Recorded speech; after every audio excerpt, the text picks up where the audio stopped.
ಇರಾನ್ನ ಮೇಲೆ ಇಸ್ರಾಯೇಲ್ ಅಮೆರಿಕ ಜಂಟಿ ಕಾರ್ಯಾಚರಣೆ 4ನೇ ದಿನಕ್ಕೆ ಕಾಲಿಟ್ಟಿದೆ. ಇರಾನ್ ಇಸ್ರಾಯೇಲ್ ಅಮೆರಿಕದ ಈ ಸಮರ. ಇರಾನ್ನಲ್ಲಿ 742 ಜನ ಸಾವನ್ನಪ್ಪಿದ್ದಾರೆ, 750 ಜನರಿಗೆ ಗಾಯ ಆಗಿದೆ.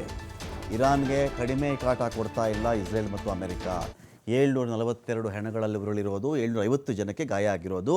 ಇರಾನ್ನ 1000ಕ್ಕಿಂತ ಹೆಚ್ಚು ಸ್ಥಳಗಳನ್ನು ಗುರಿಯಾಗಿಸಿಕೊಂಡು ಇಲ್ಲಿ ದಾಳಿ ನಡೆದಿದೆ. ಇರಾನ್ ಕಥೆ ಏನು ಅಂತ ಹೇಳಿದ್ರೆ, ಇರಾನ್ ಒಂದು ಕಡೆ ಫೋಕಸ್ ಬರೀ ಇಸ್ರೇಲ್ ಮೇಲೆ ಮಾಡೋಕ್ಕಾಗ್ತಾ ಇಲ್ಲ, ಅಮೆರಿಕ ಮೇಲೂ ಮಾಡಬೇಕಲ್ಲ ಇವರು. ಅಮೆರಿಕನ ಚಿಕಾಗೋಗೆ ಹೊಡೆಯೋದಾ, ವಾಷಿಂಗ್ಟನ್ ಹಾಳು ಮಾಡಿಬಿಡೋದಾ ಸಾಧ್ಯನಾ? ನ್ಯೂಯಾರ್ಕ್ ಮೇಲೆ ಟಾರ್ಗೆಟ್ ಮಾಡೋಕ್ಕಾಗುತ್ತಾ? ಇದೇ ಇರಾನ್ ಆಗಲ್ಲ. ಅವ್ರ ಆಕ್ರೋಶವನ್ನು ತೋರಿಸ್ಕೊಳ್ತಿರೋದು ಎಲ್ಲಿ? ಬರೀ ಆಕ್ರೋಶಕ್ಕೆ ನಾನು ಸೀಮಿತಗೊಳಿಸ್ತಾ ಇದ್ದೀನಿ ಈ ಪದಗಳನ್ನು. ಆಕ್ರೋಶ, ಸಿಟ್ಟು, ಕೋಪ ಅದು UAEನಲ್ಲಿದೆಯೋ, ಖತಾರಲ್ಲಿದೆಯೋ, ಬಹ್ರೈನಲ್ಲಿದೆಯೋ, ಕುವೈಟಲ್ಲಿದೆಯೋ, ಎಲ್ಲಿದೆಯೋ ಗೊತ್ತಿಲ್ಲ. ಅಲ್ಲಿರುವ ಅಮೆರಿಕದ ಸೇನಾ ನೆಲೆಗಳನ್ನು ನಾನು ಧ್ವಂಸ ಮಾಡಿಬಿಡ್ತೀನಿ ಅಂಥೇಳಿ ಆಕ್ರೋಶಲ್ಲಿ ಹೊರಹಾಕ್ತಿರೋದು. ನಿಜವಾದ ಸಿಟ್ಟು, ಸೇಡು ಎಲ್ಲವೂ ಇರೋದು ಯಾರ ಮೇಲೆ ಅಂದರೆ ಅಮೆರಿಕದ ಡೊನಾಲ್ಡ್ ಟ್ರಂಪ್ ಮೇಲೆ.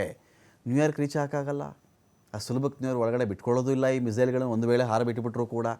ಸೊ ಹಾಗಾಗಿ ಈ ಕಡೆ ಇಸ್ರೇಲ್ ಕೂಡ ಸುಮ್ಮನೆ ಕೂತಿಲ್ಲ. ಎಲ್ಲೆಲ್ಲಿ ಸಾಧ್ಯನೋ, ಎಷ್ಟು ಡ್ಯಾಮೇಜ್ ಮಾಡೋಕ್ಕೆ ಸಾಧ್ಯನೋ.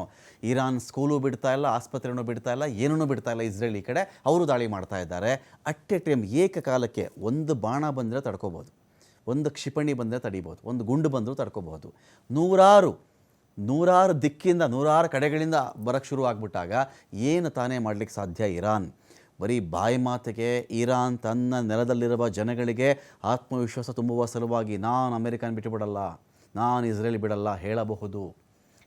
ಎವಲ್ಯೂಷನರಿ ಗಾರ್ಡ್ ಏನು ಬೇಕಾದ್ರೂ ಮಾತಾಡಬಹುದು. ಆದರೆ ವಾಸ್ತವ ಇದೆಯಲ್ಲ, ಹಾಗಿಲ್ಲ. ಇರಾನ್ನ 1000ಕ್ಕಿಂತ ಹೆಚ್ಚಿನ ಸ್ಥಳಗಳನ್ನು ಗುರಿಯಾಗಿಸಿಕೊಂಡು ದಾಳಿ ನಡೆದಿದೆ. 30 ಗಂಟೆಗಳಲ್ಲಿ 2000ಕ್ಕೂ ಹೆಚ್ಚು ಕ್ಷಿಪಣಿ ಬಾಂಬ್ಗಳಿಂದ ದಾಳಿಯಾಗಿರೋದು. 30 ಅವರ್ಸಲ್ಲಿ 2000 ಬಾಂಬ್ಗಳು ಬಂದು ಬಿದ್ದರೆ ಏನಾಗಬಹುದು? 176 ಮಕ್ಕಳು ಸೇರಿ 742 ಜನ ಮೃತಪಟ್ಟಿರೋ ಬಗ್ಗೆ ಇಲ್ಲಿ ಮಾಹಿತಿ ಬರ್ತಾ ಇದೆ. ಇಲ್ಲಿ ಯೂಶ್ವಲಾಗಿ ಏನಾಗ್ಬಿಡ್ತವೆ, ಈ ಥರದ ಮಾಹಿತಿ ಅಲ್ಲಿ ಆ್ಯಕ್ಚುಲಾಗಿ ಇರುವುದಕ್ಕಿಂತ ಜಾಸ್ತಿ ಇರಲಿಕ್ಕಿಲ್ಲ. ಇದು ಕಡಿಮೆ ಇರುತ್ತೆ ಯಾವಾಗಲೂ ಕೂಡ.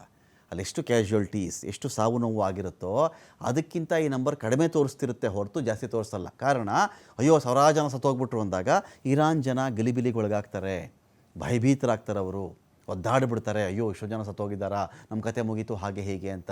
ಯಾವಾಗಲೂ ಕೂಡ ಯಾವ ದೇಶದಲ್ಲಿ ಯುದ್ಧವಾದರೂ ಇದೇ ಕಥೆ.